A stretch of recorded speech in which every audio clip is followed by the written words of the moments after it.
Yes, hi guys, hi, good evening. Good evening to you, good evening. Once again, good evening, London, good evening, United States, good evening, world. Good evening from wherever you guys are watching. Those that are in Asia, those that are in Moscow, I salute each and every one of you. Welcome to another great show, another great stream. Yes. I can clearly see that a handful of you guys are already in the house. Yes, I'm going to acknowledge each and everyone. Yes, I can clearly see Engineer Bukola Williams. Thank you. Yes, indeed. Yoruba Nation, yeah, no going back. Alaja Lola Eberechukwu Onwadike, yes, I can spot each and every one of you. It's another great day, another great show, another great stream. The rest of the viewers will hopefully join us at some point in time. That is certain. Yes, very, very certain. In the meantime, we are having to deal with the same usual series we started over a year ago. We're still in there. And today, Thursday, the 4th day of the 8th month of August 2022, we will be trashing episode 19 of The Bleeding Edge. Yes, welcome to NuMediaTV. I'm yours and truly your host, notorious, torn in the flesh for the Fulanese and the hopeless, ridiculous government in Nigeria. Frank Bello, welcome to the stream. Yes, I can see some of my people just listening very carefully. I'm not going to mention their names. I can see some are just keeping their silence, and I want to respect that. Yes, welcome once again, guys. Maybe you want to share the stream if you care to do so. Episode 191 of The Bleeding Edge is exactly what we want to treat today. The time currently in London is exactly 17:58 London time. Before we proceed, yes, I think for me it is mandatory and absolutely necessary for us to at least try and get things rolling professionally the way we ought to do it. Let's remind our viewers and let's remind both Facebook and YouTube of the fair use warning. Yes, it is actually loading at the moment, so I will bring it back in the fair use. Yes. Fair use copyright disclaimer under Section 107 of the Copyright Act 1976.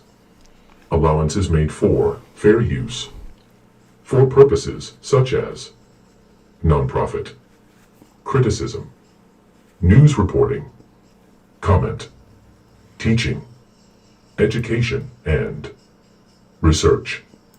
Fair use is a use permitted by copyright statute that might otherwise be infringing. Content disclaimer. The views and opinions expressed in this media or comments on this channel are those of the speakers or authors, and do not necessarily reflect or represent the views and opinions held by this channel's broadcasters. Due to the social nature of this broadcasting channel, videos and audios may contain content copyrighted by another entity or person. This channel's owner claims no copyright to said content. The broadcaster of this channel cannot be held accountable to the copyrighted content. The broadcaster of this channel is a messenger and sharer of information and strives to verify the accuracy of such information, but cannot warrant the accuracy of copyrights or completeness of the information on this channel. Warning: this program can contain graphics and contents that may be violent. Parents are cautioned that the live stream may not be suitable or appropriate for children. You are warned.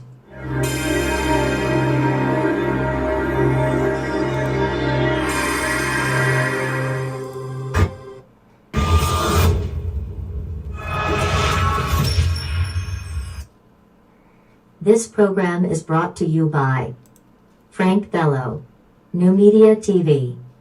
Podcasting on Facebook, YouTube, and Twitter. On these channels, we address Yoruba and Nigeria's socio-cultural problems in areas of conflict and resolution, corruption, terrorism, herdsmen crisis, cultism, ritual killings, high level of child mortality, unemployment, poor education and infrastructure, tribalism and home violence. Frank Bello, as the originator of this program, have all rights to use over 700 royalty-free tunes, purchased and delivered by email, Tuesday, January 12, 2021 at 17:17 hour in London from soundspace.com. Frank Bello. Live in London. Please endeavor to like, subscribe, and to follow us on Facebook, YouTube, and Twitter. NuMediaTV. Beyond the headlines. News in its purest form.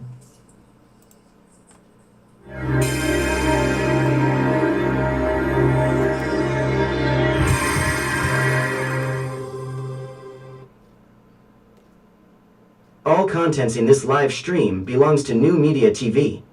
In extreme cases, to reinforce validity of information as a point of reference, we may use certain materials for fair use in any topic of discourse for social critic, political justice and equity. Differences expressed in any of our social media feeds can generate responses in real time. This can create an uncomfortable environment, whereby the Nigeria government monopoly on free speech is questioned.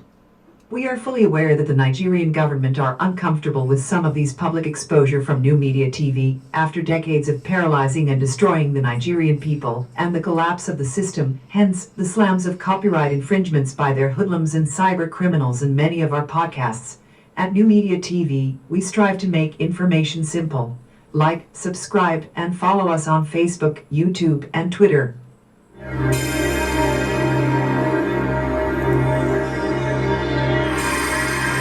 Yes, you are welcome back.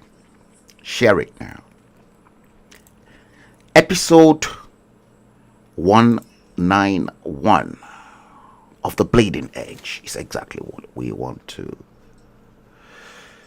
trash this evening, live from London. I'm angry. Terribly disgusted. Nana Moran. Good evening. Stephanie Senota. Good evening. Yemi Fuluke. Good evening. James Coker. Yes, I can see you're watching it on YouTube. Yes, Stephanie Senota, you're watching the live stream from my personal page. I deliberately left it on. I was meant to switch it off from the studio in the last episode, but I know some of you will still come back. So I don't want to disrupt you. But at some point in time, I'm going to have to switch off my personal page and then focus more on NuMediaTV and HALLO magazine, those two feeds. Yes, NuMediaTV on Facebook and on YouTube. But you're free to watch it today. I'm angry. I'm going to start off today's show like I always do.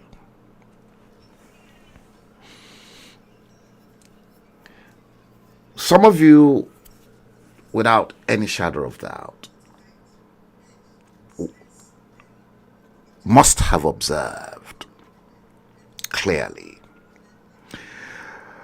when I continue to hammer in on the fact that how will you feel if there is no 2023 in Nigeria?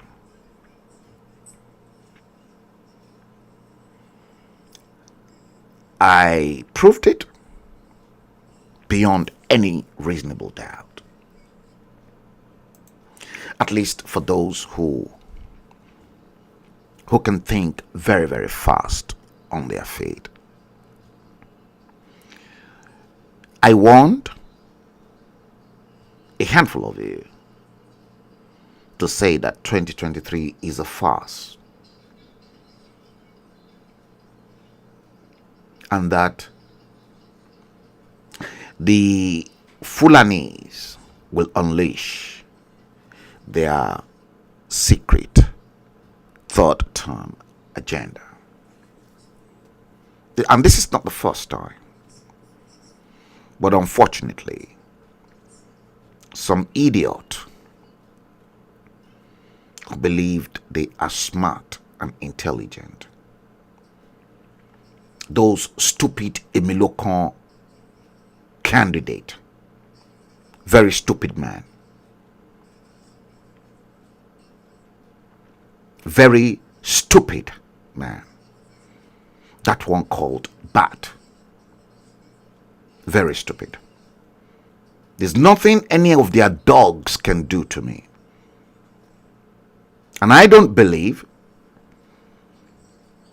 in either Atiku or Peter Obi or Bola Ahmed Tinubu,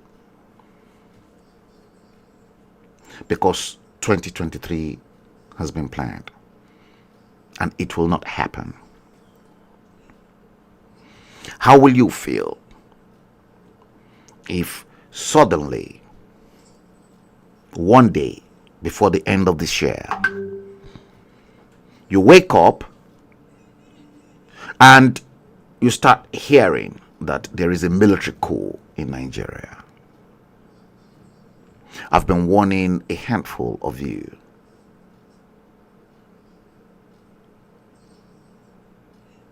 that the coup that will come up, that many people will probably see as a coup, it's not just an ordinary coup, because it is not the coup that we are used to those days. This time,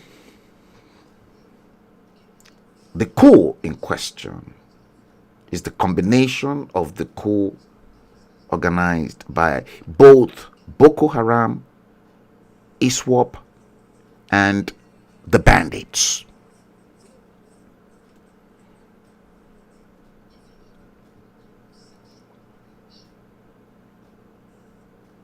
You heard. I don't owe no one any apology. You see, I have few things lined up for you. The very first one I want to go into today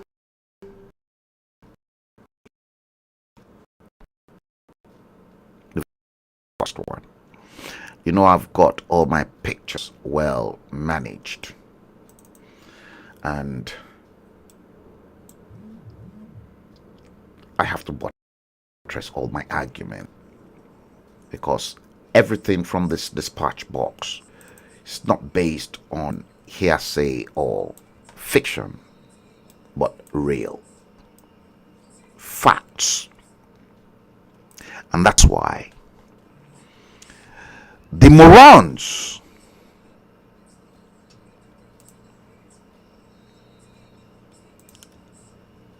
this too,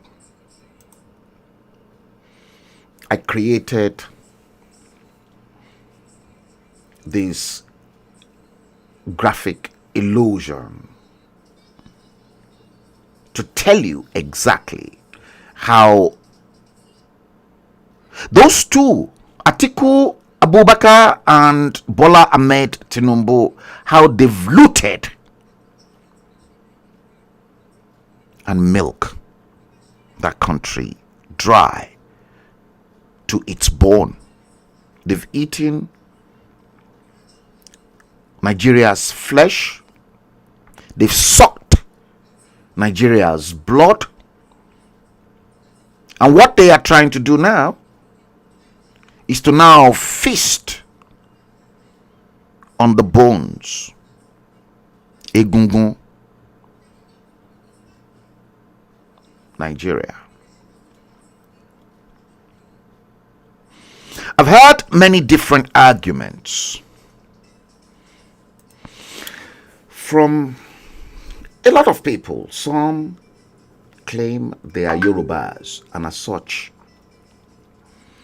they will not support and will rather support Bola Ahmed Tinubu being a Yoruba man. first and foremost. In as much as I don't want to be attached to those three candidates, Obi, that is the formidable movement, Atiku Abubakar,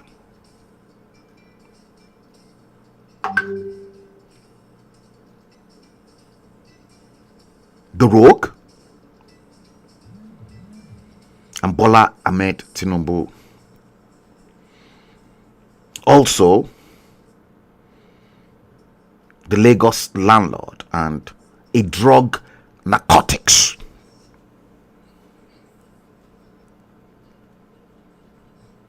It pisses me off. I repeat, it pisses me off that as your security intelligence unit in a black African nation called Nigeria cannot carry out thorough criminal checks on any of the candidates that's been vying for the highest office at least 23 years ago, since 1999. Now tell me, how do you hope to move such a hopeless country forward? How do you expect me, based on what I am going to show you today? I watched certain documentary on YouTube. One, the two of them pisses me off. Those two documentary. And that's why I'm terribly angry once again. You see, I thought I've had it all. Some 20 years ago. There was no social media at that time. It's just me and my camera. Still camera. Documenting every gory events in the shithole called Nigeria. Shithole. In fact, I'll say asshole Nigeria.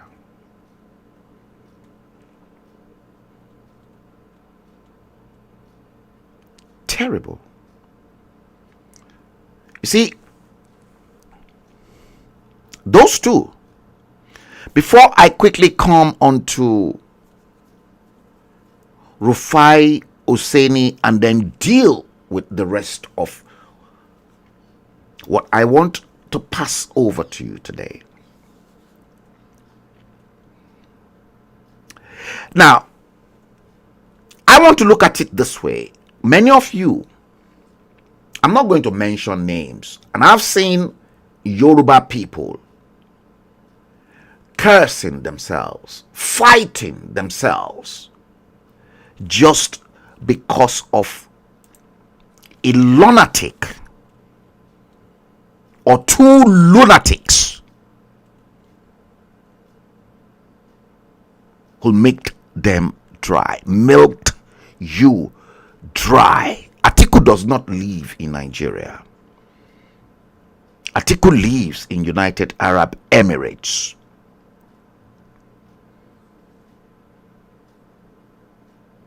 Graphic picture of exactly. That could be more, but that's exactly. Record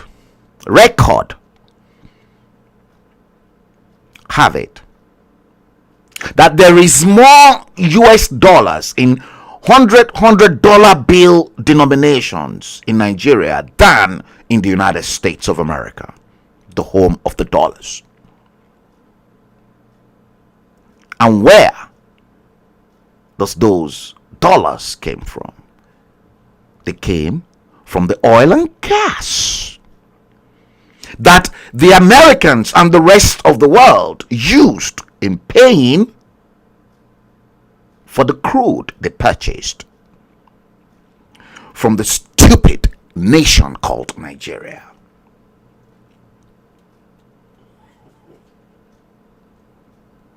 Is Nigeria not a stupid nation? And then you get inú mi, ebi ń gbé mi bí ṣe ń rí gbogbo àwọn ọmọ Yorùbá lóríṣiríṣi on social media, some fighting for a rogue article, and the others in Yoruba land with the Emilokan of Ojuyobo, the drug addict.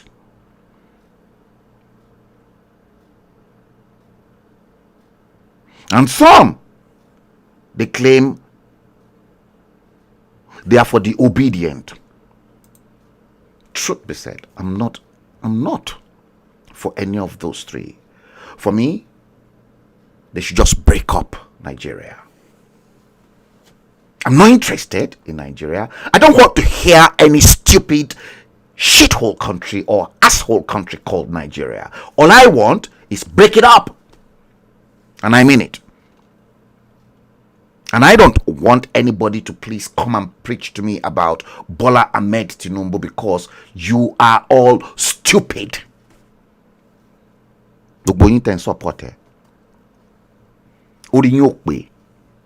Ó dàbí ẹni pé yín gangan tẹ́ ń support ẹ gan. Amugbo ni gbogbo yín náà. Amugbo, either you are high on weed or you are high on crack cocaine.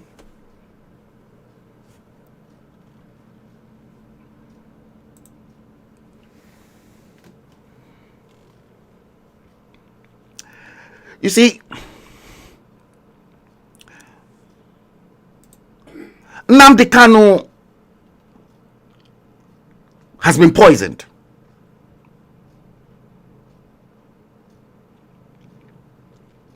All the Igbos claiming obedient.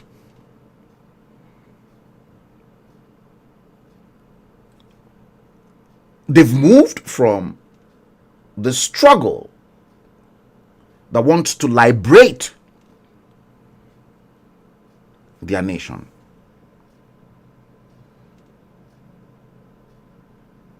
They moved away from it. It's such a big shame. And many are now saying, obedient, obedient, obedient. What type of obedient are we talking about here? Obedient. Nnamdi Kanu, the Fulanis, they've poisoned him, if you don't know. He's in hospital.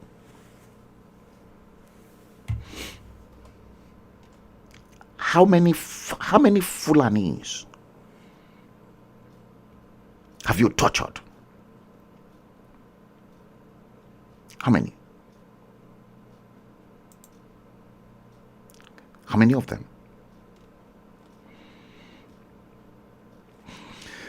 How many Fulanis, other than the fact that they come onto your land, they want to grab your land, and they come onto your farms and they destroy your farms, and the Igbo people said, no, we don't want them. Can you try such a nonsense in Kaduna or Kano? The answer is no. And they want to group me with the people that I don't share the same culture with. I don't share the same language with. We don't eat the same food. We don't hear the same music.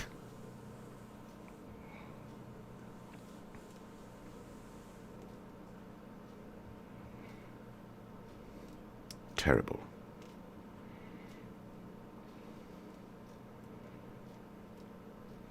Terrible.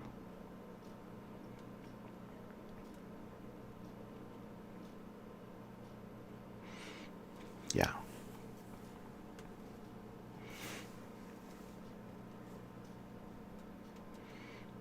I'm not interested. Rather than for the Igbo people to run after their own Nnamdi Kanu, for them to speak with one voice. No.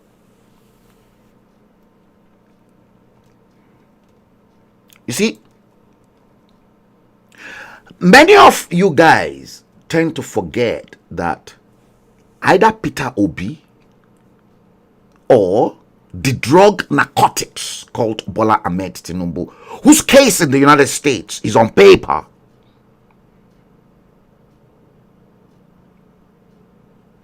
are still going to be sworn in on that fake, dodgy, stupid constitution that's got many faults inside it. A constitution that embraces Islam and does not hold anything for Christianity and traditional religion.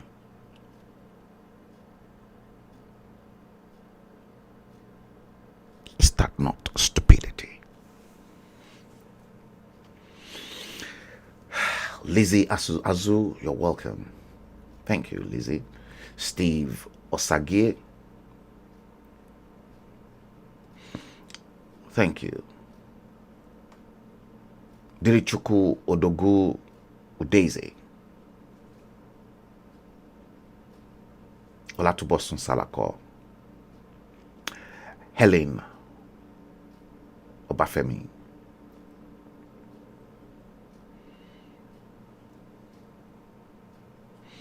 Stephanie Sinota. You said, Uncle, you should support him, or that he's your brother Omoyini.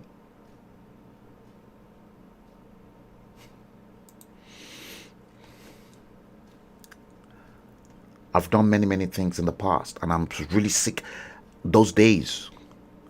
Listen, Lizzie Azu, Godson Azu's wife, is here. I've had many clash encounters on Ben television those days with Godson. Godson Azu, I know, is a PDP man.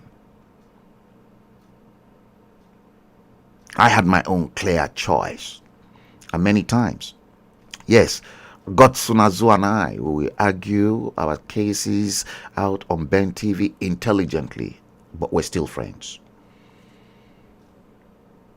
And I remembered when Godson Azu was frequent in Nigeria with Alistair Shoyode, the CEO of Ben TV, a friend too. I told Lizzie, your husband, Godson Azu, is wasting his time. I know the politics of Nigeria far more than anyone. I'm not a politician. I maintain my stand. I'm not supporting any of these riffraffs, incompetent, imbecile, stupid, ridiculous, nasty human beings.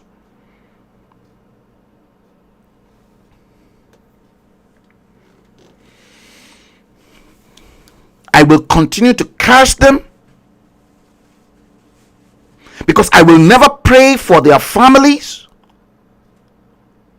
their children, and generations that are yet unborn are cursed.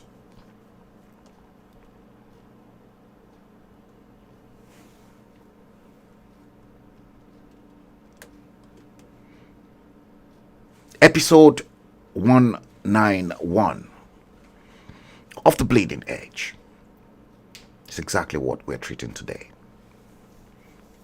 I hate them. Listen, every politician in that hopeless, useless, ridiculous Nigeria, I hate so passionately. And the only thing I can do from my end is to curse them and not pray for them, because they've messed up too many lives. 1960 up to date, nothing to show, and they seriously want me to come out and then support one hopeless bastard. They're bastard. Bastards.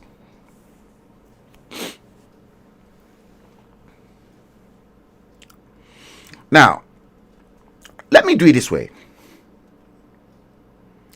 Maybe it'll be appropriate for me to actually take you through, and you guys can actually go through that particular site and then say it. The link to the site, I am going to post it. The link to the two sites I'm going to show you. I am going to post the link to those two sites. And then what I will then do is perhaps see if I can bring the two sides in one by one. I'll post the link to the site. That is the link to that site. And what I'm going to do is do this for you. Okay? Let me see if I can do this. Yes, I think I should do it this way. And let me see if I can bring in the browser and you watch this. Very, very annoying. Let me try and see if I can bring my browser in for you to see.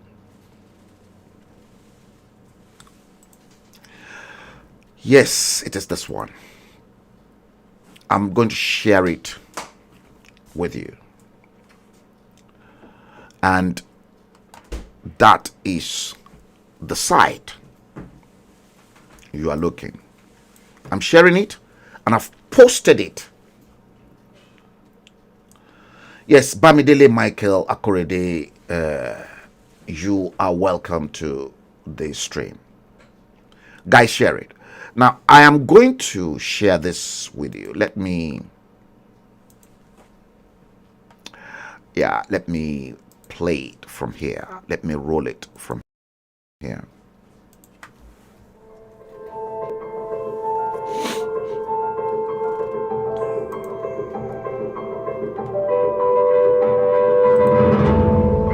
Where we are right now is known as Oduero, and in this place is a market actually. So you can see that the rain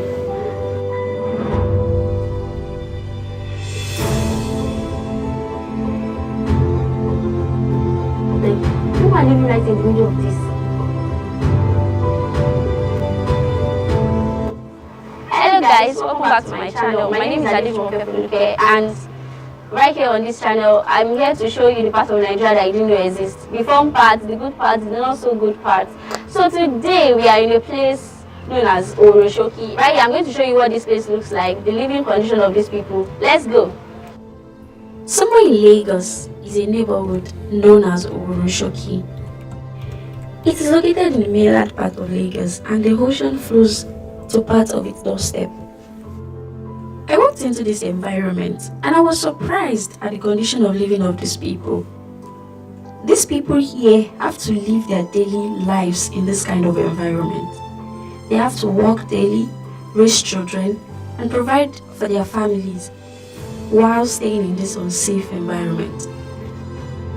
The roads here are bad, and they are not just bad, they are dirty as well.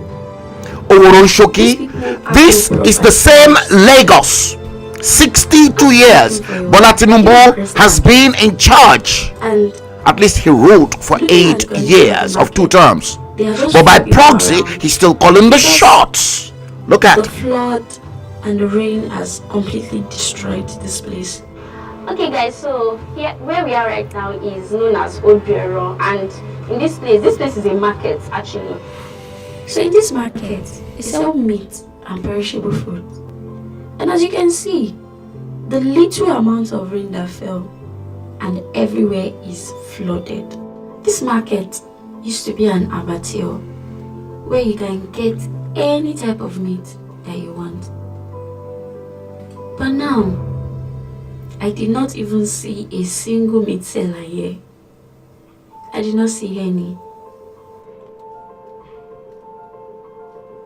It's important to say that this is where these people make ends meet. So I hope a solution is found as soon as possible. So I continued walking and I saw a few houses in the midst of the flood.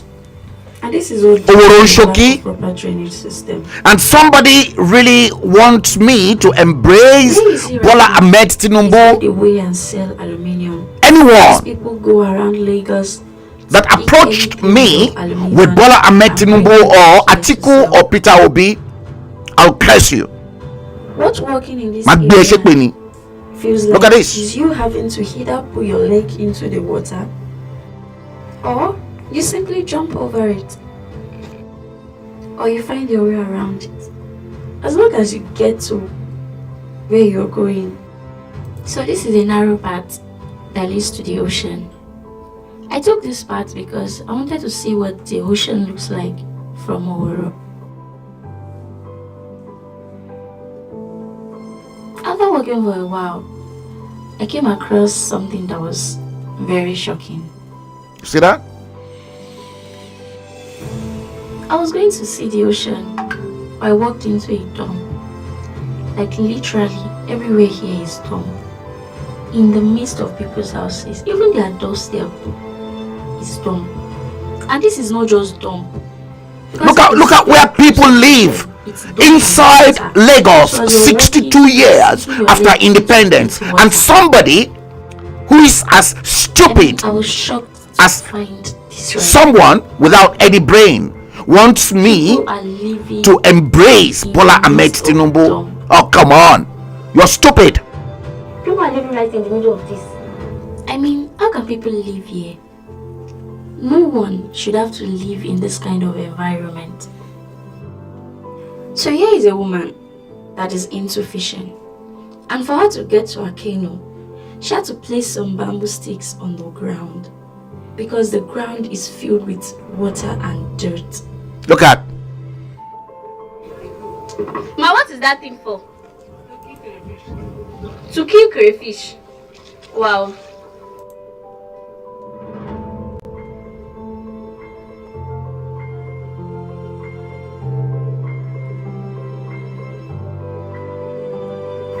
So the people here live their normal lives here. You see that? They cook, they wash, they eat, they go to school here, and they see this place as home, just across the ocean. 62 years.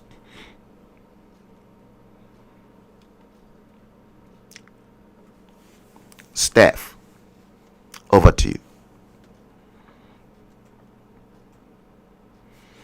62 years.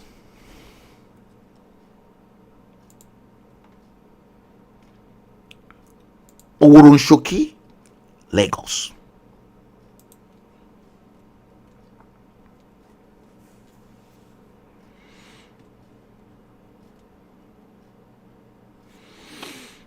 Some people, that is what some people are fighting over. But they tend to forget that Between Atiku and Tinubu, it's about this.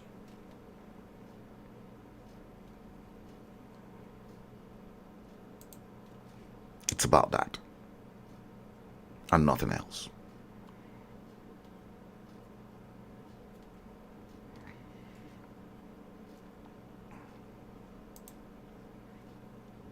You seriously want me to embrace this too, and perhaps a third man, Peter Obi, that will not smell it? Talk less of the fact that even if he does, he will be sworn in on that fraudulent 1999 constitution.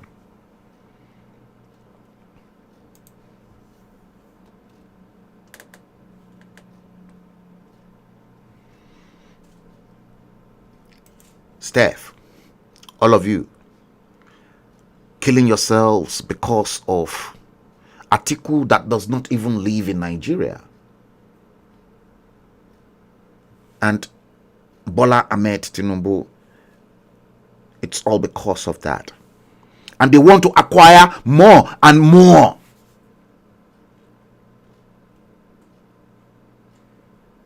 More and more.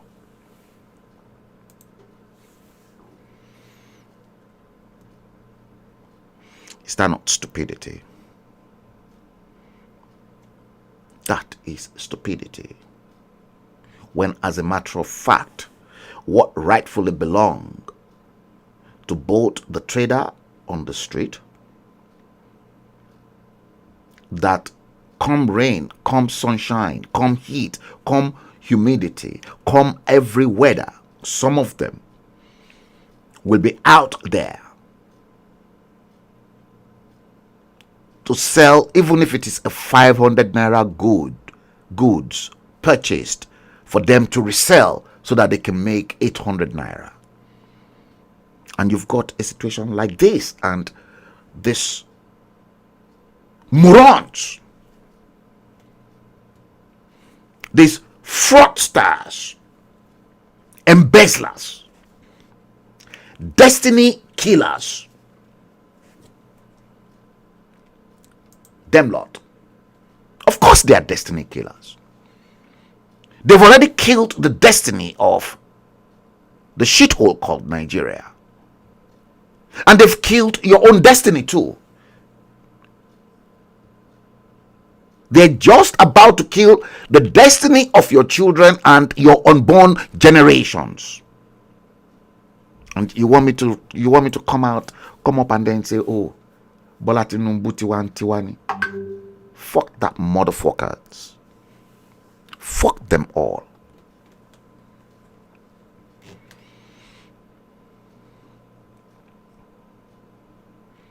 I repeat.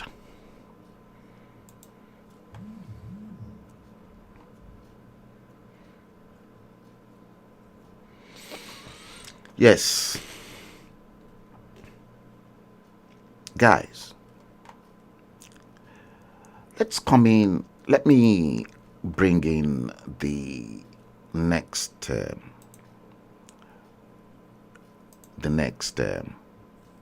one for you so that you can see it.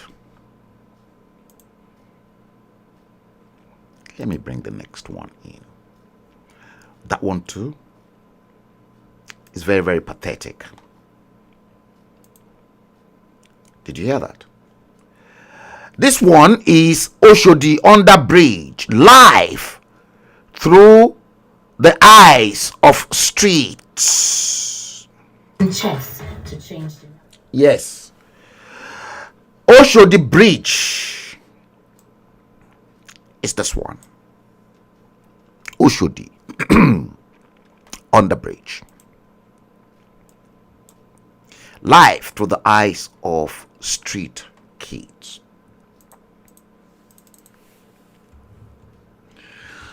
Again, guys, Let me copy that as well and let me post it onto the stream for you.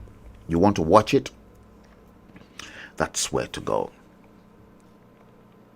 Again, Stephanie, I want you to please see the way Bola Ahmed Tinubu and all them Damboroba Shegemutumu Banzanis destroyed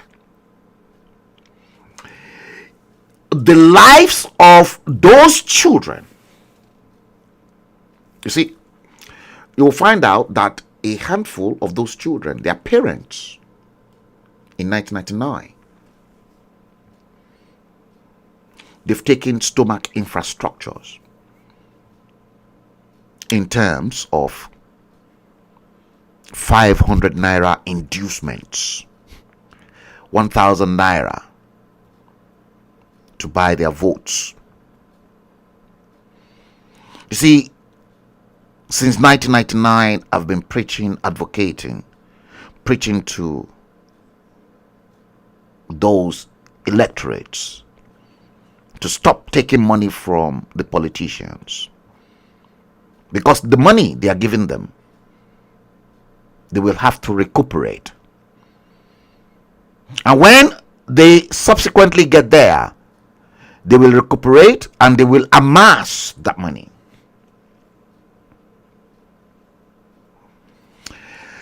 Now, here is the second part. Here it is. And I'm going to start that too. Here we are.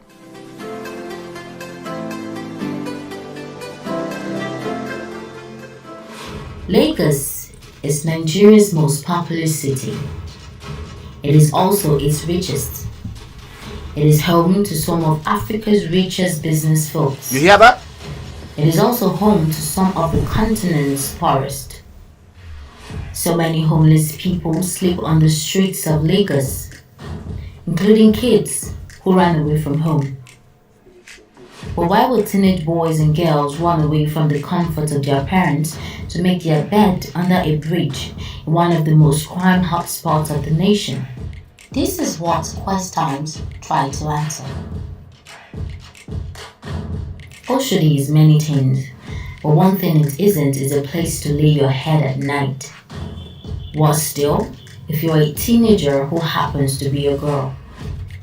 During the day, the market district is brimming with vendors and passerbys from dusk till dawn. At night, it is crawling with street urchins and thieves who rob and would kill anyone if they have to. It is then surprising why teenage kids will find solace in this sort of place. The answer is found in the nation's economy. Despite transitioning into democratic rule in 1999, being largely democratically stable and enjoying an economy that blossomed up until around 2015, Nigeria is the world's poorest country.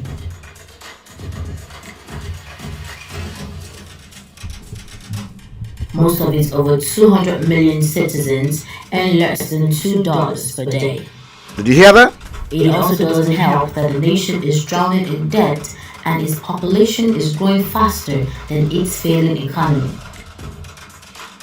It then comes as no surprise that many of the kids who took refuge under the Oshodi Bridge ran away from home to escape poverty. Run away from home. These were those Atiku and Bola Ahmed Tinubu and all those heads of government from Gowon till date were supposed to look after. In the sense that they don't get robbed or raped. You're not the only homeless ones in the area. This is very, very demoralizing for a nation like Nigeria. Look, 62 years after independence. Some people vote for your states, some people vote for Osun states, some people vote for Ekiti state, Osogbo, Ogun state, Oyo state. They will come for here. Some people come from Imo state, some go for Imo state, Abakaliki. There are plenty for state to go from. They just come for any state, and they don't know the parents, they don't know the brother, they don't know the sister. Some people come for Lagos here. But Muslim now, they say, what's the Bible say? What's the Bible talk? Bible talk say, God na him get ground. Olúwa sọ pé Olúwa nílẹ̀ àti ẹ̀kún ẹ̀ ní aṣọ òpé kí lábẹ́ máa ṣe àlékún máa lera lónìí àwọn ọ̀tún ọ̀dà bí láti ìjọ sánà àti ìdáná tó àwọn àdúgbò. 2003, he has been sleeping rough under the bridge. Just watch. See how notorious the area is and how welcoming it is to people who have been linked to violent crime. They get occasional police visitors who often arrest them at will and often send them to jail. You see that? They will even arrest them. Look at this story.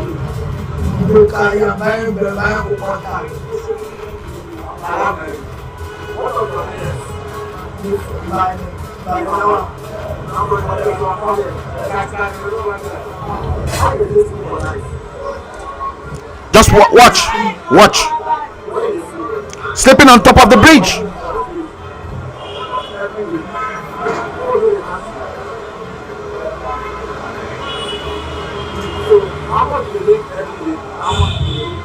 Every day, 500, 100, 300.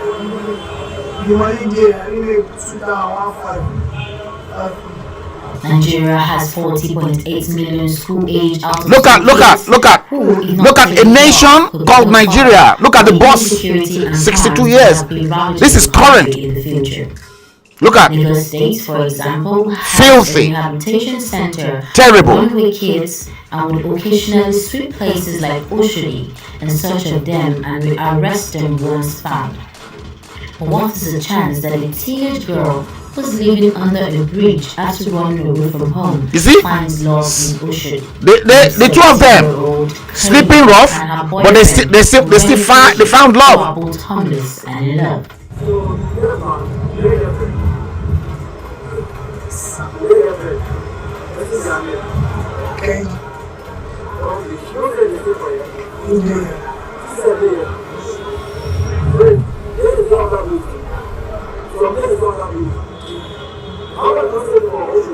These were the children. They should be in school. They should be in training.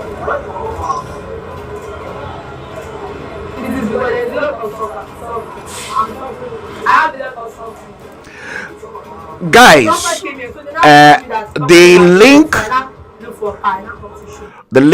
to the YouTube channel is displayed. You guys can watch that, and that will give you the idea of how terrible things are in Nigeria. And some disgruntled and mentally derailed human being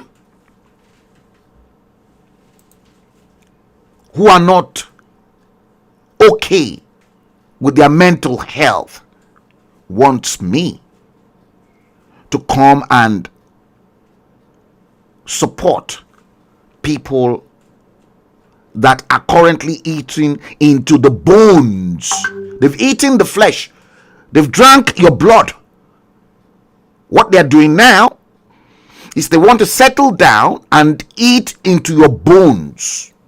They want to crack all your bones.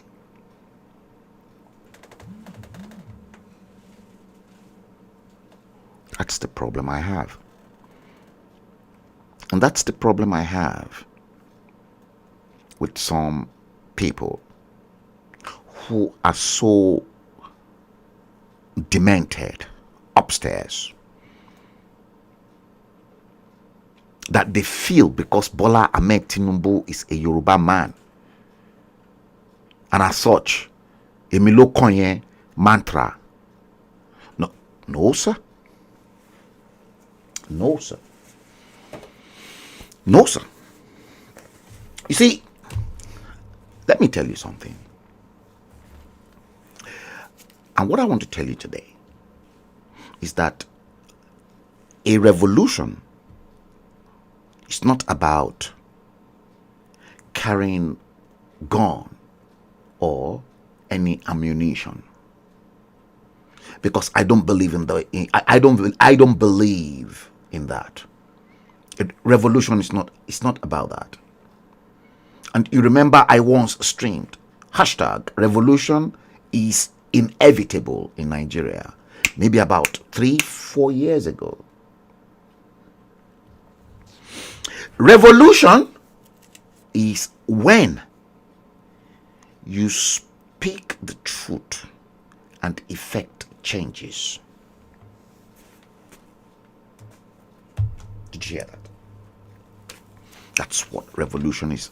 When you speak the truth and you're not afraid to sorosoke, to speak the truth. I have been in this game a long time, and those that were so busy with other activities that they were never interested in what was happening in the corridors of power, those that perhaps don't know how they milked and they looted Nigeria right all the way from Gowon's regime till the present day. That's the outcome of the damage, the collateral damage that's been done to that country. Remember, Awolowo begged Gowon when he was released from prison, and just immediately after the civil war ended, the late Chief Obafemi Awolowo begged Jack Yakubu Gowon to please educate the Nigerian children.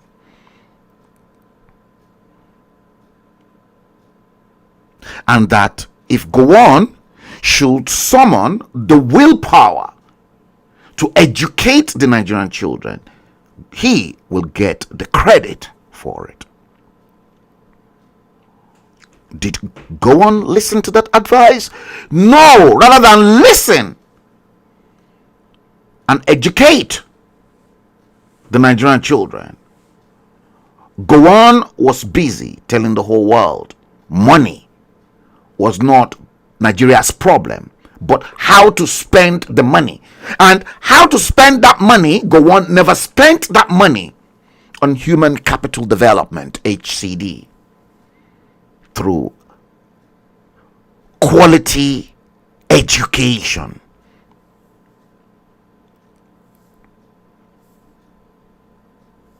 And you seriously want me to praise all them lot? God punish all of them. Àtọmọ wọn, ayé gbogbo ọmọ wọn ò ní tòrò. Ayé àwọn ọmọ wọn ò ní settle. Ayé àwọn ọmọ wọn ìbànújẹ́ ló máa dé bá wọn nínú ilé wọn lẹ́yọ kọ̀ọ̀kan títí kan gbogbo ọmọ wọn tán tí ìbí tó ń bọ̀ lọ́nà.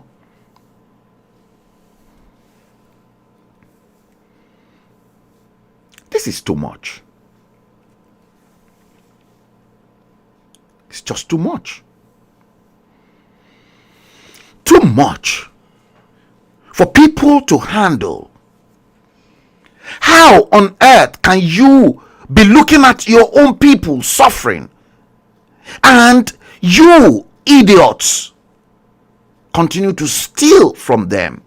Kò ń ṣòyìnbó ló ní kó wá jí owó náà, àbí kò ń ṣòyìnbó ló ní ẹ jí owó olóyin kẹ́ máa gbé wá sílùú àwọn. Was it United Arab Emirates that encouraged you to loot your treasury dry, and only for the likes of Atiku Abubakar and all them Damboroba shithole leaders to now start owning mansions in UAE? Abba. Ẹ̀ẹ́dẹ̀ bẹ̀rù Ọlọ́run. Gbogbo ẹ̀yin tẹ́ sọ pé fẹ́ campaign fún Bọ́lá Tinubu, èpè ló máa gbẹ̀yìn gbogbo yín. Ṣùgbọ́n I want to ask you lot one question. Ìbéèrè kan ni mo fẹ́ béèrè lọ́wọ́ yín.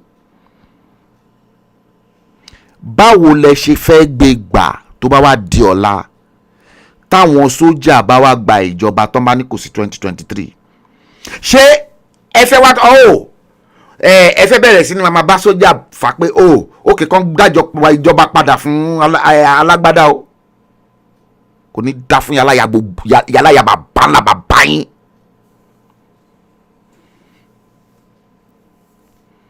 Let me repeat myself in English.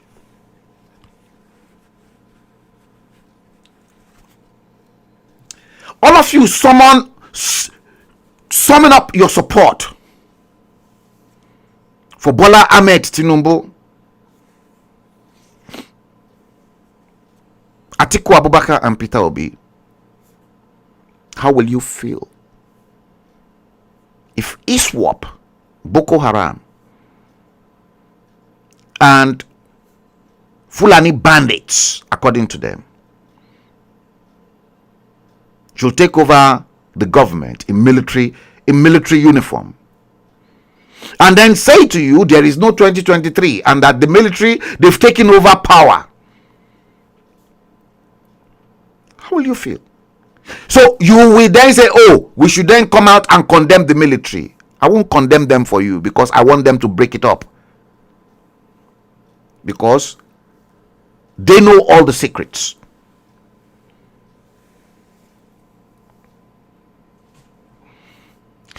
If they should take over that government, what if before the end of this year there's a military coup in Nigeria, and then they put a ban on all political activities and the military instruct all the governors to hand over power to the high-ranking senior officers in the state, pending a deployment of new administrators that will govern each and every state.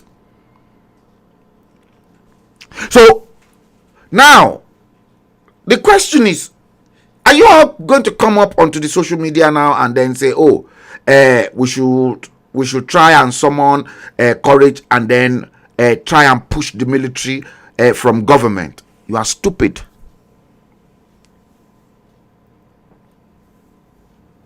There's no 2023.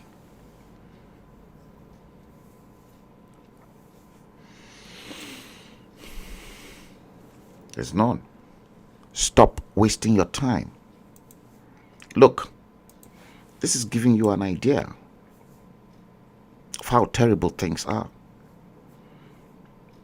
They looted everything. And you want me to keep supporting them?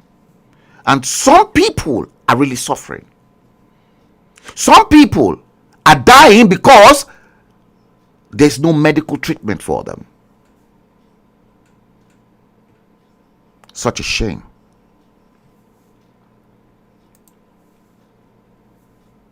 Shame in the contraption called Nigeria. See?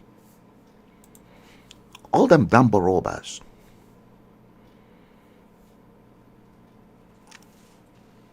All them Dambo robbers.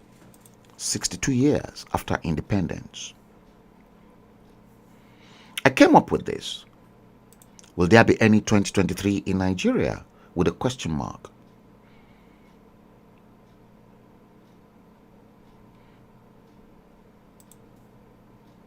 Fulani third term agenda in Nigeria, as I see it, starting all the way from Tafawa Balewa to Shehu Shagari, and then in Muhammadu Buhari with a question. And I said, don't forget, the Fulani third term agenda will be fully activated.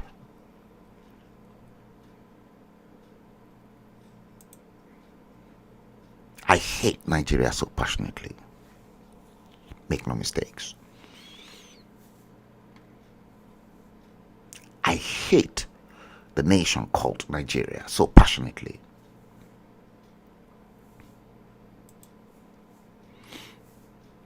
See, today, guys, let me show you this. Let me show you this.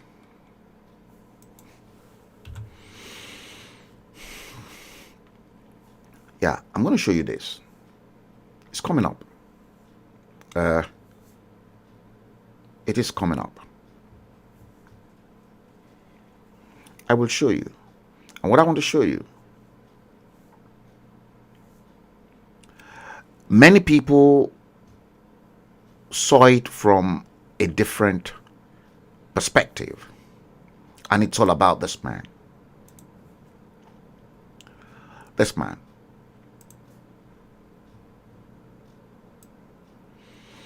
Arise TV anchor Rufai Oseni, a man I give so much respect to. Walai. I like watching people that are so bold to attack a fraudulent system.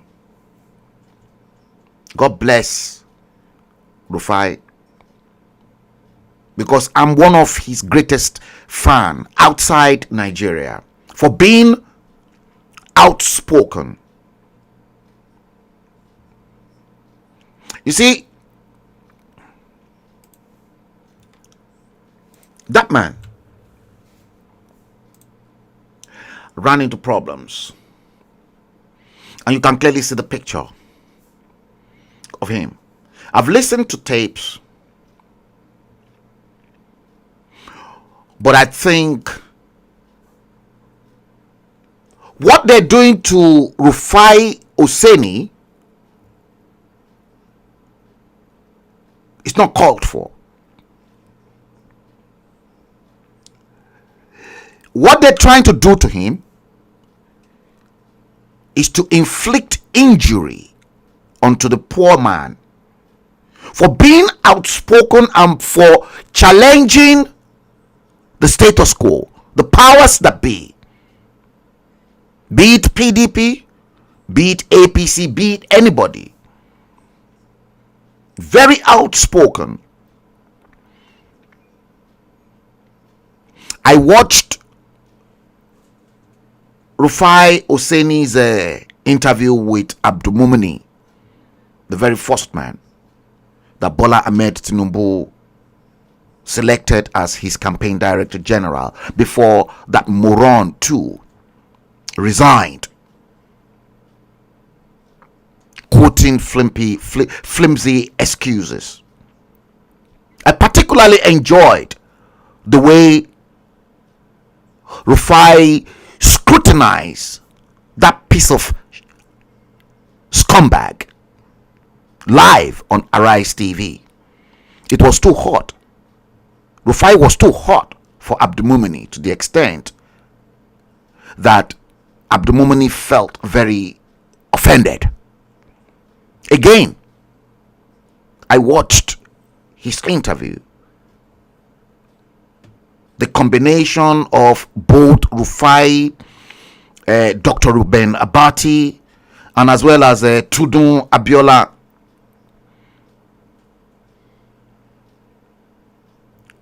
I particularly enjoyed. I enjoy his time. Anytime. I'm always very pleased to watch him strangle the powers that be. And that's why they slammed him for driving on a bus lane. Let me tell the whole world exactly how things are done in England when you drive on bus lane. No policeman will harass you. Nobody will tell you not to drive on the bus lane. It is only in a shithole country called Nigeria. And this is part of what I have been saying a long time. That is a fucking hopeless, ridiculous, asshole country. Here in England, at the end of the day, Babatunde Raji Fashola copied the idea of the bus lane from England and imported it to Nigeria. They don't even know what to do with the bus lane here in England. Nobody will beg you not to go on bus lane. Cameras, every bus lane across the entire nooks and crannies of the United Kingdom are fixed with 24-hour CCTV camera. Go on the bus lane. They will slam you with tickets, and that ticket will come straight into your door. And when the ticket comes straight to your door, you have a grace to pay within, I think it is within 15 days, 14 days, at a reduced price of, say, maybe £65. From maybe it's gone up now. Maybe it is now £150. £65 if you pay within 14 days. And failure for you to pay, then it will go straight through the court, and then the court will slam you. And the moment it's gone through the court, then the bailiffs will turn up in front of your door, and they will clamp all your goods. They know where you live. They won't struggle with you. They won't fight you. No policeman will fight you.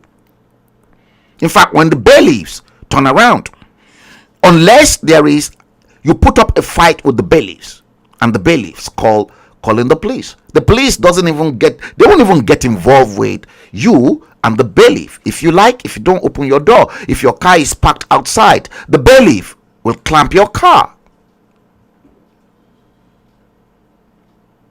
How come on earth?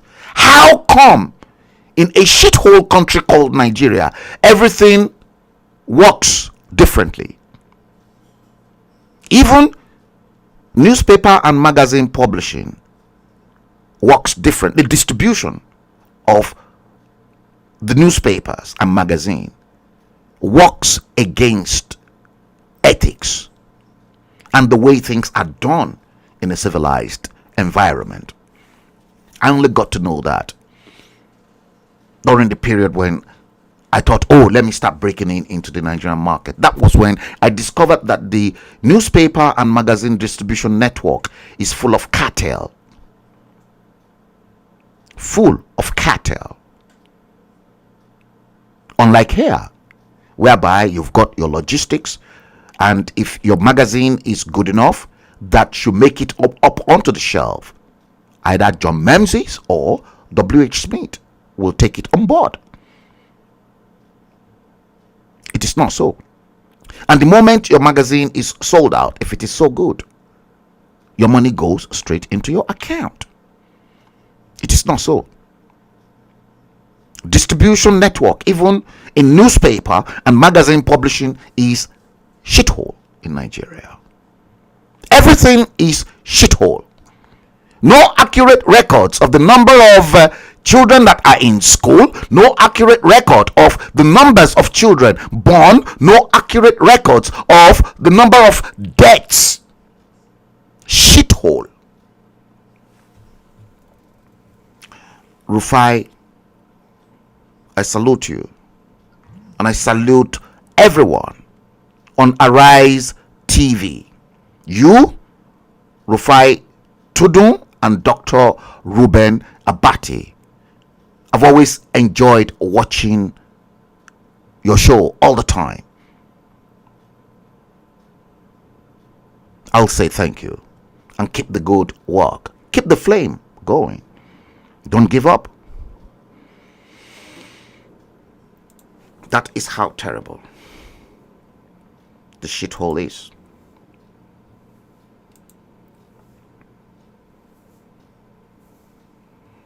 Yeah.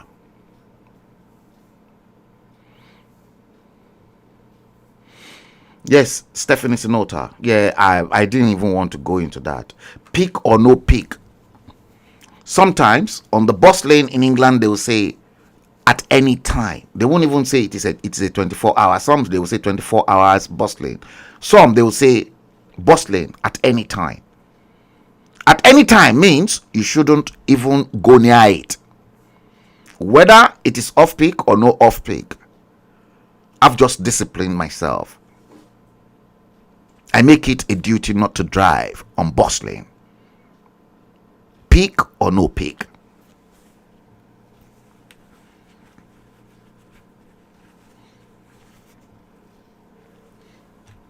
They got Rufai Oseni because he was anti-Tinubu, and then speaking his conscience, and to Soros, okay, and who is not afraid of how big and mighty you are in society. Yes, thank you, Engineer Bukola Williams. You said Frank Bello, Nigeria, jaga jaga, everything, yama yama. Abdul Karim, the guy that sang Nigeria, jaga jaga, he's battling kidney problem.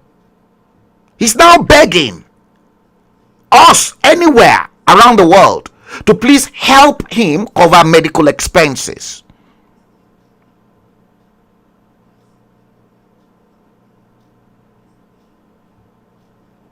When everything collapses on them, that is when they remember Nigerians that are abroad, minus those that don't even have the privilege.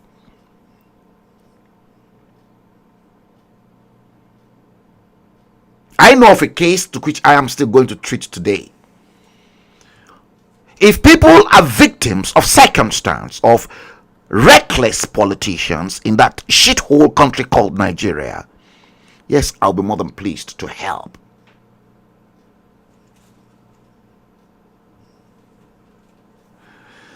Perhaps Abdul Karim, who sang Nigeria jaga jaga, everything scatter scatter, when he released the album, Abdul Karim never thought there would be a day like this that Nigeria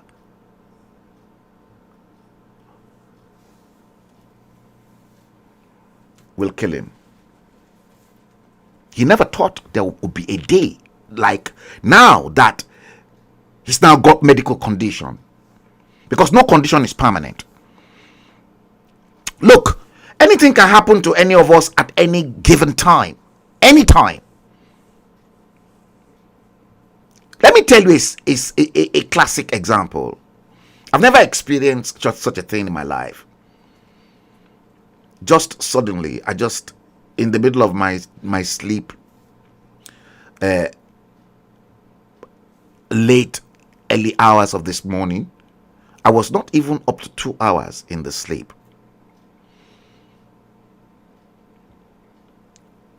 I woke up from the sleep because I had heartburns. The first thing I did was, okay, fine.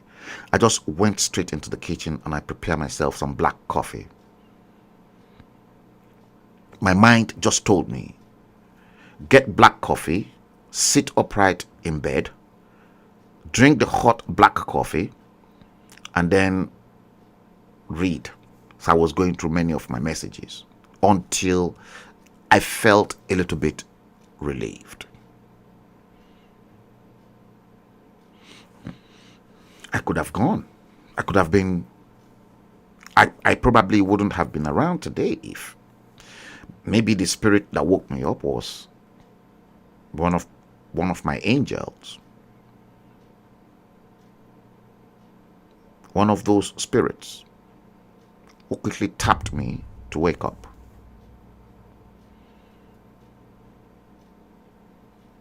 Anything can happen at any time. Anything. And the shithole country called Nigeria is never prepared, even for a baby, a day-old baby with severe medical conditions.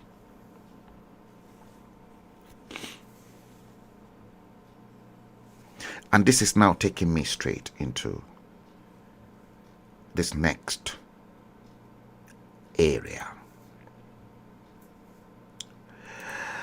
Guys, episode 191 of the hashtag the bleeding edge is exactly what you are watching. Today, Thursday, the 4th day of the 8th month of August 2022, the time in London is 1917. Yes, you are watching NuMediaTV, and I'm your host, Frank Bello. Let's do this. Let's hope it's gonna play. Yes.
Welcome to NuMediaTV on Facebook, YouTube and Twitter. From this dispatch box in London, England, on this platform, we address socio-cultural problems in areas of conflict and resolution, poverty, endemic corruption, inequality and terrorism, banditry, herdsmen crisis, cultism, ritual killings, high level of child mortality, inequality, unemployment, poor education and infrastructure, tribalism, nepotism and home violence in southwest Yoruba land of Nigeria, more than 60 years after independence from the United Kingdom.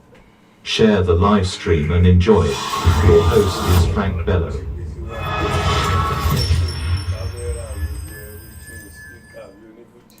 Yes, you are welcome back, guys. Yes, you're welcome back. Yes, episode 191 of the bleeding edge is exactly what we are having to deal with today. Now, before we go into the next line that I want to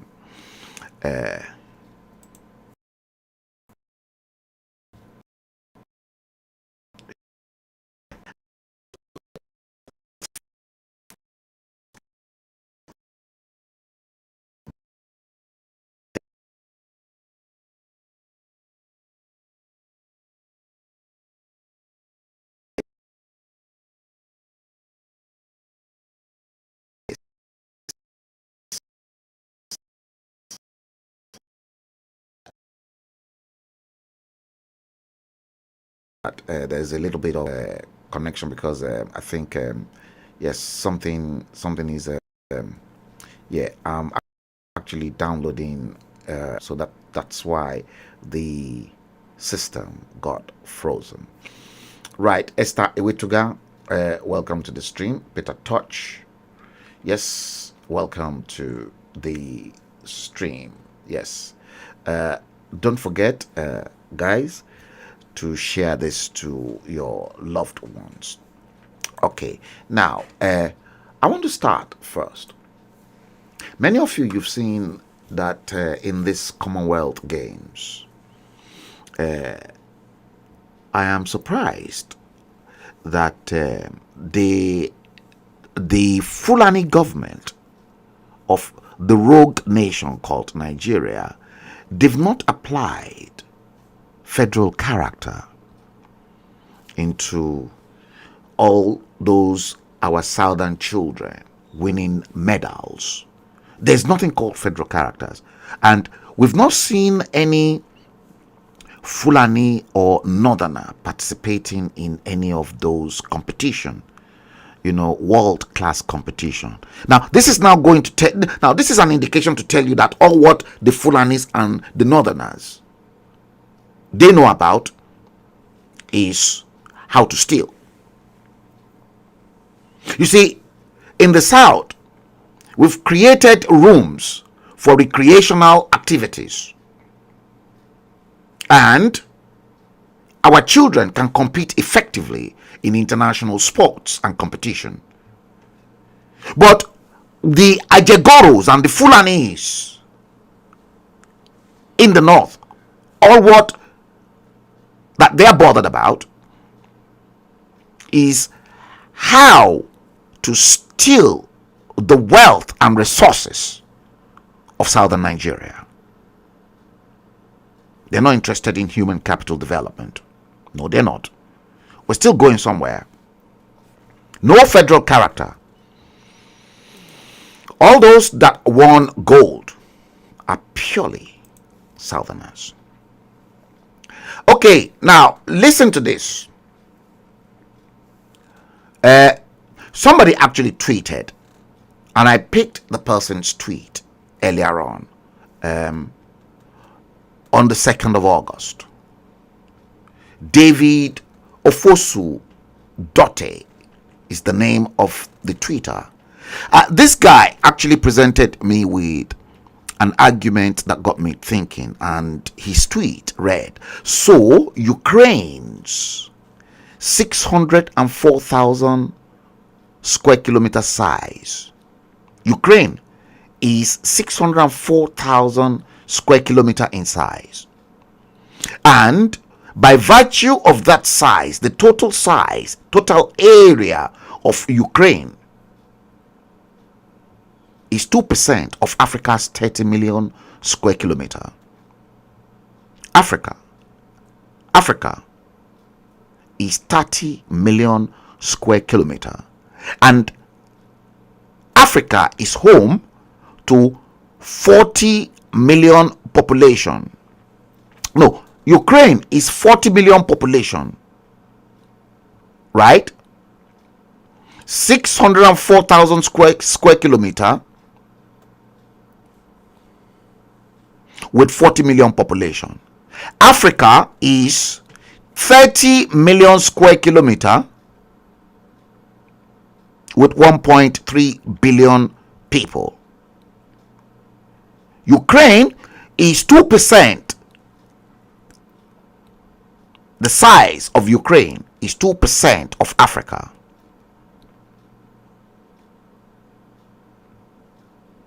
Africa also has the largest arable land good for farming. Yet, even when Ukraine is under attack by Russia, African leaders, your hopeless African leaders, they have to wait for wheat from Ukraine. That is how bad the black race have been messed up by all the leaders. Does this make any sense to you at all? Does it? You have land that is arable 30 million times more than Ukraine. and you cannot even grow your own food. You can't grow your own wheat. You have to rely on Ukraine, who is fighting war, for your wheat. That is how stupid you lot are. And they seriously want me to say, oh, Bola Ahmed Tinubu, look at the money, the amount of dollars stashed in Nigeria is far more than the $100 bills in the United States. In the hands of no less than 50 people.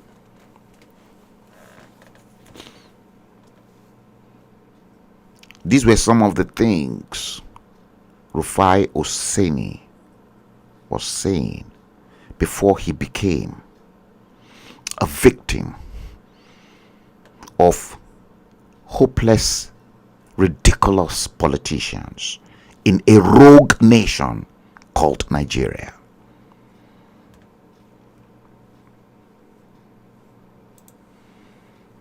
You see that?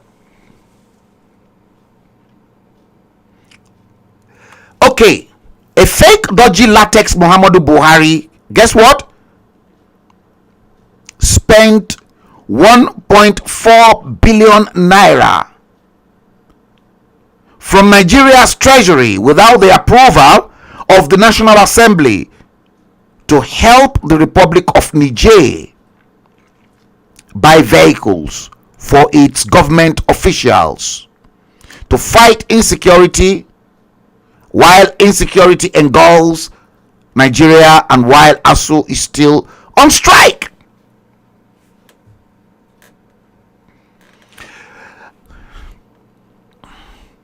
$1.4 billion naira just withdrawn without any approval, and Buhari, fake dodgy latex Buhari, sent it up to Niger Republic.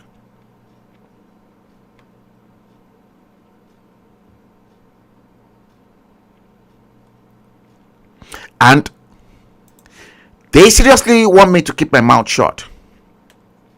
No, I'm not going to. You see, this reminds me of the authentic Muhammadu Buhari, the real one, not the fake one. No. But many people perhaps did not know that when Muhammadu Buhari was head of state, Muhammadu Buhari voted against an Igbo man for the OAU, Organization of African Unity's top position. I think this was in 1985 or so. Voted against an Igbo man that was qualified in Nigeria, and it was the Nigerian turn for that position. The authentic Muhammadu Buhari, as an ethnic bigot at the time, voted against an Igbo man only to support a Fulani man from the Niger Republic, robbing Nigeria and the qualified Igbo candidate of that position. And for your information, documents leading to the approval of the 1.4 billion naira to buy vehicles for Niger Republic is already in my possession. No doubt about that. So, for me, I see this as a fake, dodgy latex Buhari, the impostor, the impersonator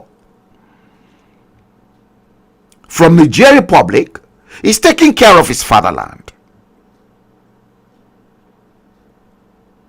His fatherland, which is Niger Republic. Perhaps if Atiku is given the opportunity, Atiku the Cameroonian too, you know, Atiku happens to be a child of the plebiscites. So if given that opportunity too, maybe Atiku too will one day take Niger money to his real fatherland, which is Cameroon. And perhaps if we should bring this back home,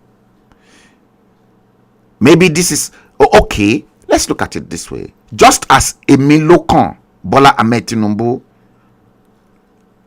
is taking Lagos state money to spend in his fatherland and home state of Osun State in Iragbiji. Guess what? All these men, they've got one thing in common. They are patriotic. You, the voters, are the stupid ones. You, campaigning for them, you are the stupid ones. Walai. Okay, now let's go into this next one. This one, perhaps that will begin to round things up when we get to this particular area. And please, I don't want anybody for now. Look at this. I don't want anybody to please start lecturing me on Yoruba Ronu. I don't. Look, please. If you don't want my problems, if you don't want me to swear for you, I don't want anybody to remind me of Yoruba Ronu, because look at Yoruba Ronu banned again. And if you look at that date, that was the late Chief Herbert Ogunde. Yoruba Ronu banned again. Do you know who banned Yoruba Ronu? Obasanjo did. Obasanjo did more damage to the Yoruba people than the Yorubas themselves.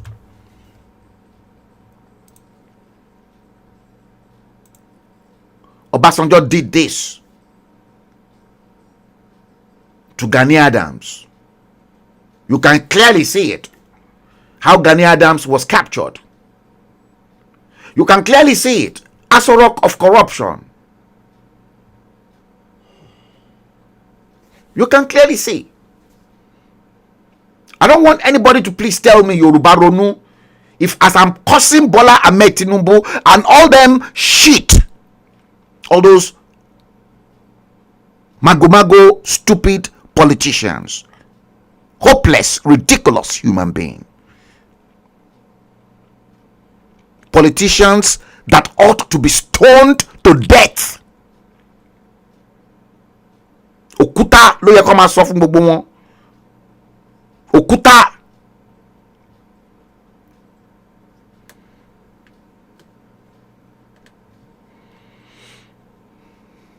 I don't want anybody to please remind me. Please don't. Please don't. I told you guys I'm angry. You look at this.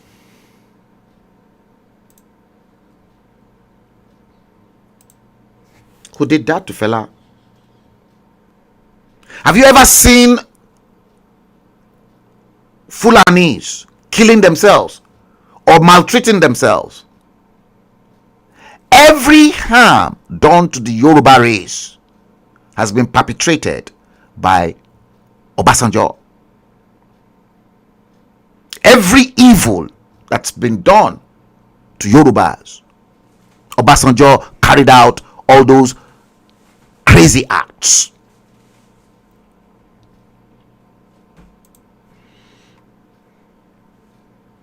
Obasanjo did.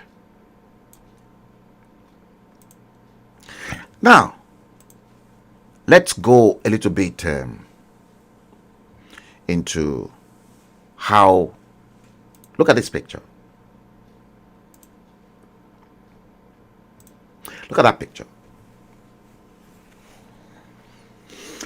That man you are looking in front of your screen.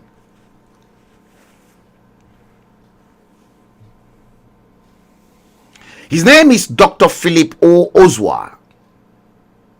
And you can clearly see he's got MD, which I presume it is Doctor of Medicine, and a PhD. Dr. Philip O. Ozwa is the president and CEO of Montefiore, I believe I pronounced that right. Montefiore Medicine, or Montefiore Medicine. I don't know what that stands, but fine, brilliant man. That man. I'll tell you the story. The story. I'm going to start. You remember the last time I came up and I said foreign education gulps $378 million in 5 months, January to May 2022. That means rich Nigerians, politicians who stole, who looted, in other words, Nigeria's money, they were able to spend between January to May 2022 $378 million just in 5 months. What does that mean? It means rich Nigerians spent that amount on foreign education between January and May 2022. The CBN released that. The Central Bank of Nigeria released that based on the amount spent on educational service under the sectoral utilization for transactions valid for foreign exchange. I've came up, I've argued that out time after time. As we speak currently, academic activities in Nigerian universities and colleges of education are grounded on issues bordering on lecturers' pay and welfare. Make no mistakes. Okay? Now, the man I showed you, his picture. Okay?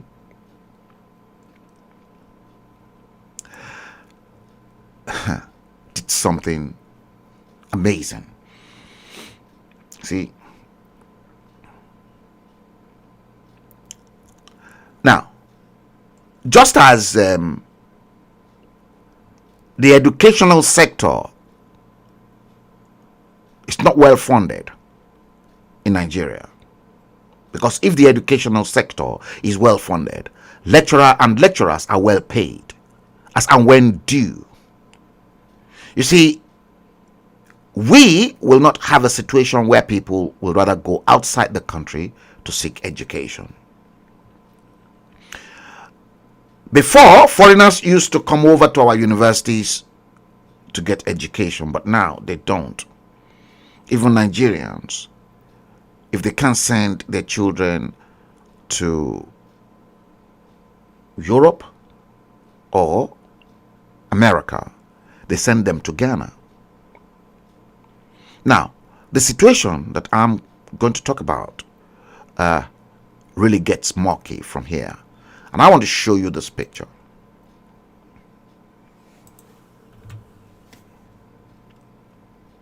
I want to show you this picture.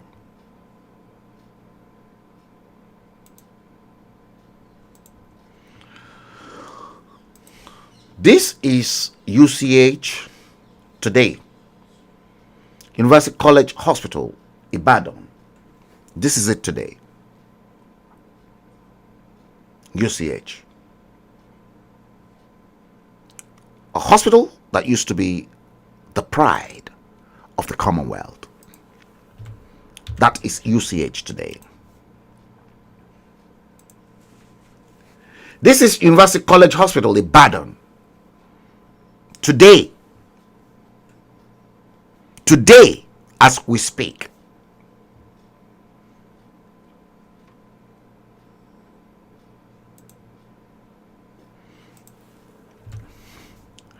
And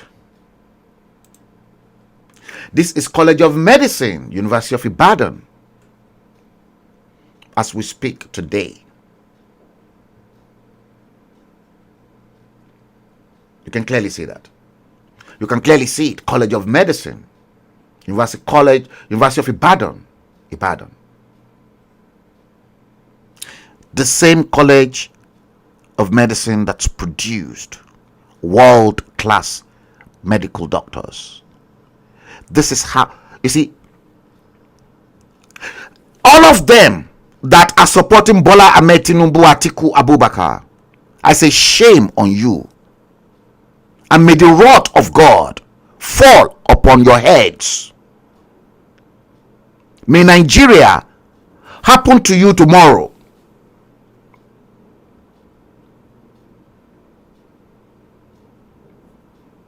College of Medicine, University of Ibadan.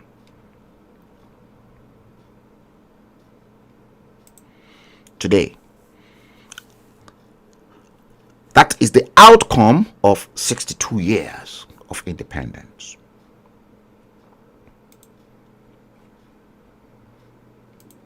Did you get that?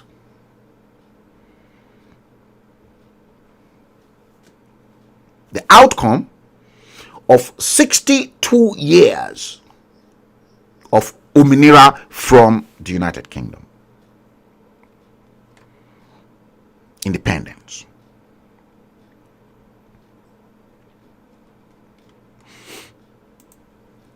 Now, the situation gets murky. Why, you may ask? There's a man trending recently on social media. But I want to ask, have you heard of the latest $1 million donation trending in every platform on social media? Perhaps those who are fucking supporting Atiku Abubakar and the drug and narcotics baron Bola Ahmed Tinubu will not be too pleased to carry that celebration. Here is the full gist, and I want you to please listen very carefully. The acting dean of the medical college, University of Ibadan, to which you saw the picture, decapitated state.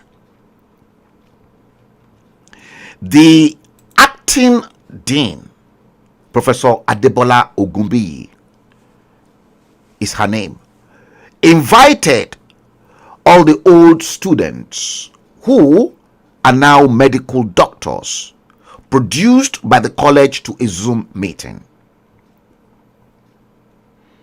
And the reason for the meeting was not far-fetched. Professor Ogunbiyi was sick, tired, and worried about the infrastructural decay and rot at the medical college she oversees in Ibadan, staring at you in your face.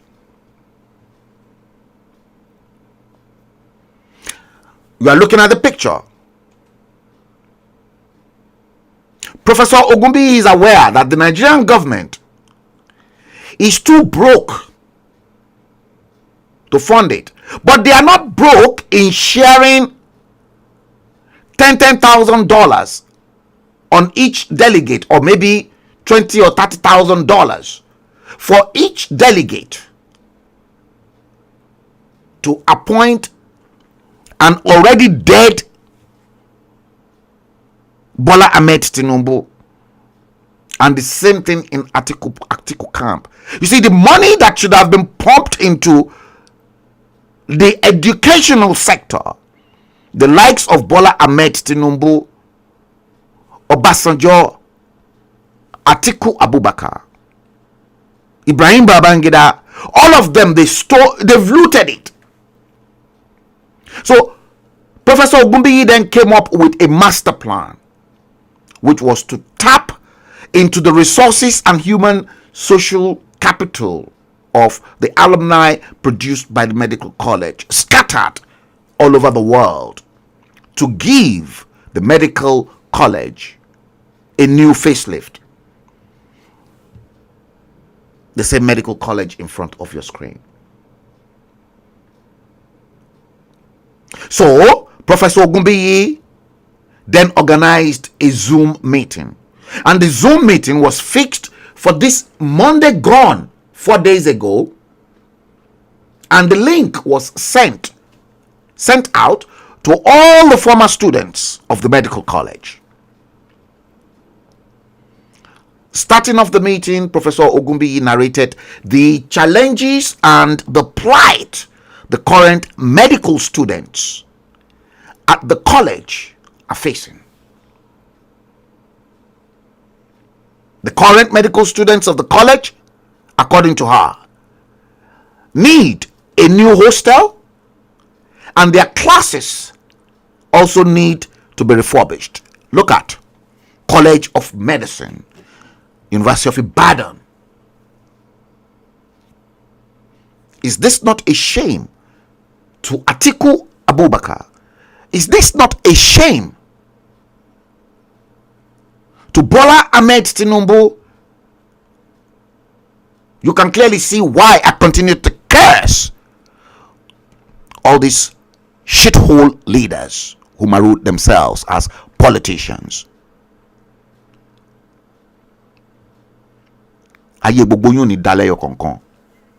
Àwọn ọmọ yín ò ní ṣoríire. Gbogbo yín ẹ máa fi ọwọ́ gbé gbogbo àwọn, ẹ máa fi ọwọ́ yín lẹ máa fi gbé gbogbo àwọn ọmọ yín, lẹ máa fi gbé wọn sin. Ẹ ní jẹ́ ara ayé, ẹ ní jẹ́ ara ọ̀run. The acting dean of the college ended her speech by appealing to the alumni of the college to support her in rebuilding and restoring the lost glory of the medical college, University of Ibadan.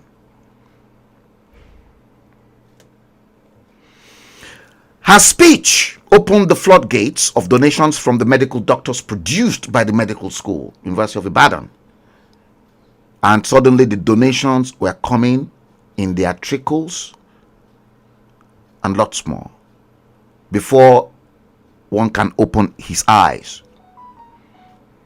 You get 1 million naira here, 5 million naira there, 1.5 million naira there, 500,000 naira there, 200,000 naira there, until it got to the turn of Dr. Philip Ozua. This man that I showed you his picture. Until it got to Dr. Philip Ozua. Yes, that man in front of your screen.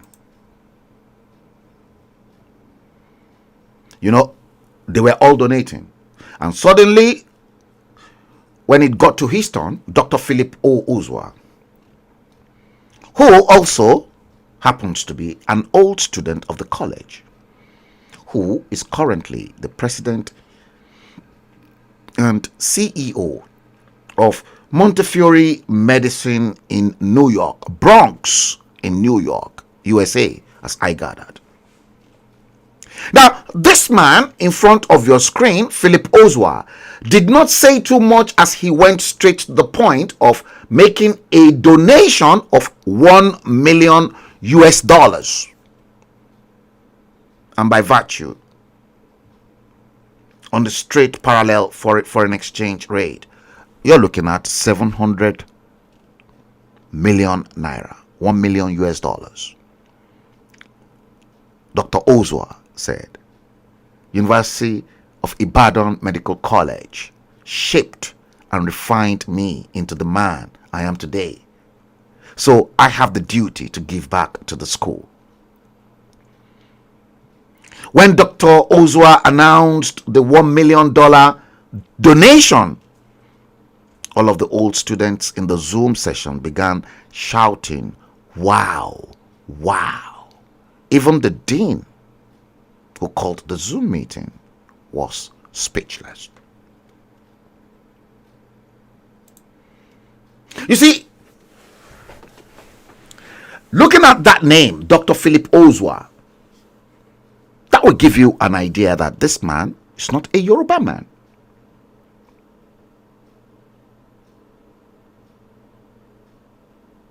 He could be a blend of both. Maybe from the moral side, which I because there was nothing much. The only thing you find online is what he's done to the healthcare sector and the medical profession in the United States. And as a matter of fact,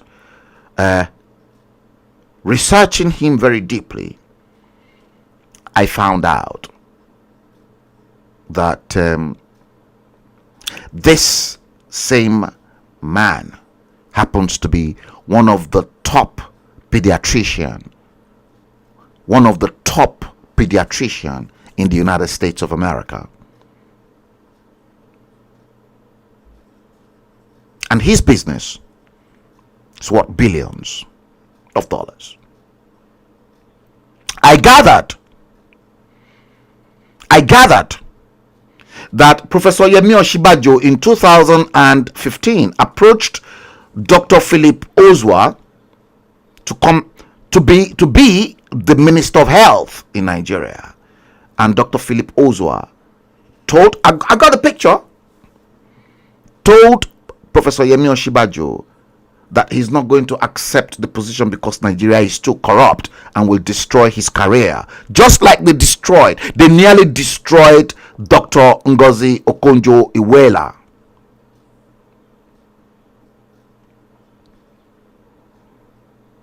You see, this man, looking at it, got through the walls of the University College Hospital Medical School in Ibadan,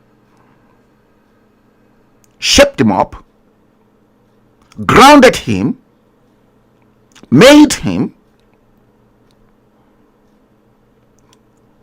He pumped what he's made back into the system. But you have a situation in the shithole country whereby the Fulanis with the oil and gas wealth in the southern Nigeria will rather donate money to American universities.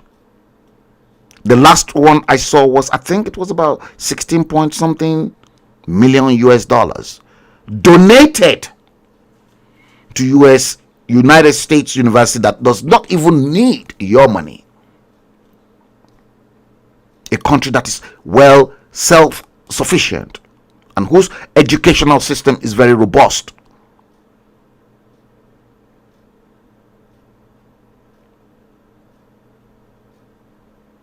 The money that should have been pumped into the education, they keep giving it away, and then turning the entire nooks and crannies of Nigeria into a jungle state, a state that is in a decadence paralysis. In fact, it is already paralyzed. Shame on Atiku Abubakar. Shame on Bola Ahmed Tinubu. Shame on all those political leaders.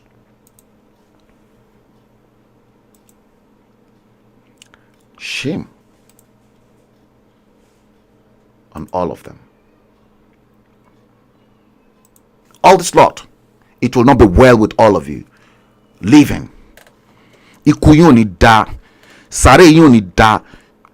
Ọlọ́run ò ní gbé yín sáfẹ́fẹ́ rere tẹ́ bá kú tán.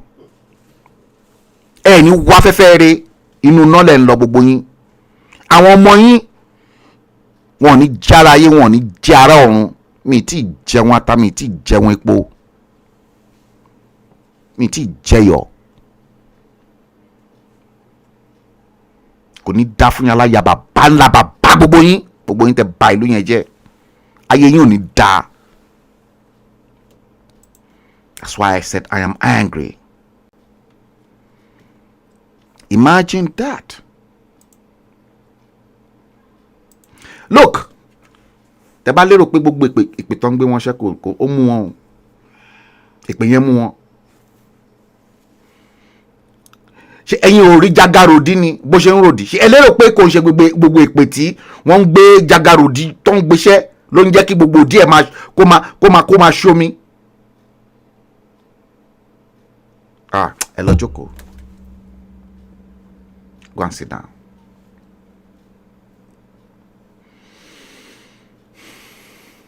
Guys, episode 191 of the Bleeding Edge is exactly what we've just treated. I've been on 2 hours 6 minutes.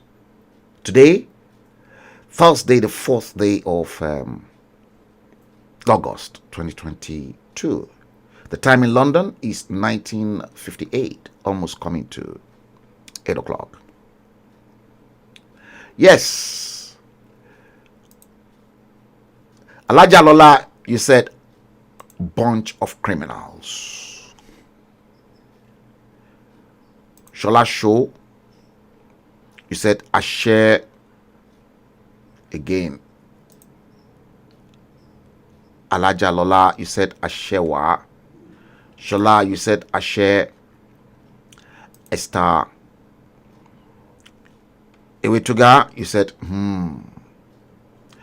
Alaja Lola, you said only a criminal will support the politicians. Shola Show, you said Ashe. Alaji Aremu Osholade Alakufo, you said they mess up everything. Indeed. Alaja Lola, you said they are only trying to intimidate Oseni. Yes, you're right. One for intimidated. Esther Ewetuga, you said Ashe. Again, Shola Show, you said Ashe. Esther Ewetuga, here you said Obasanjo will be walking up and down. Has this man Obasanjo got any conscience at all? No. Esther Ewetuga, you said absolutely frank. I don't know what I was talking as at that time. Taiwo Suffolk, welcome. I'm just seeing you actually. You said African leaders are complete failure. Esther Ewetuga, here you said Obasanjo is an evil, devilish man.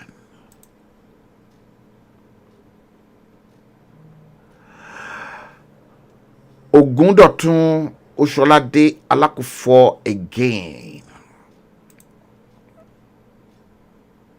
Thank you for that. Yes, good evening.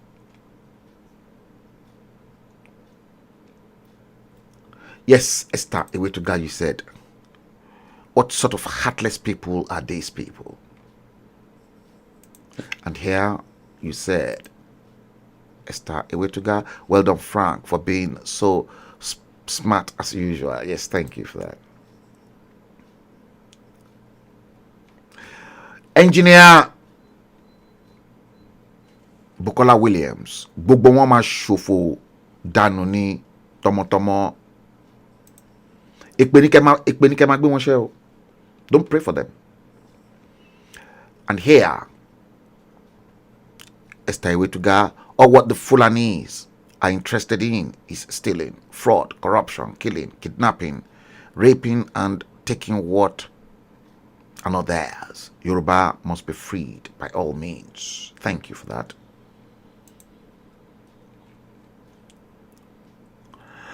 Yes, Aramide Martins.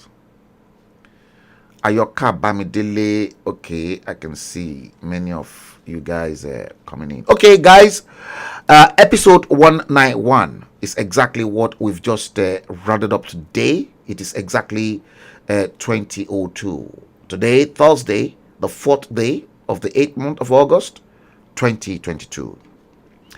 Let's now bring the stream to an end, and until next time, I want you to please follow the page from wherever you want to watch it.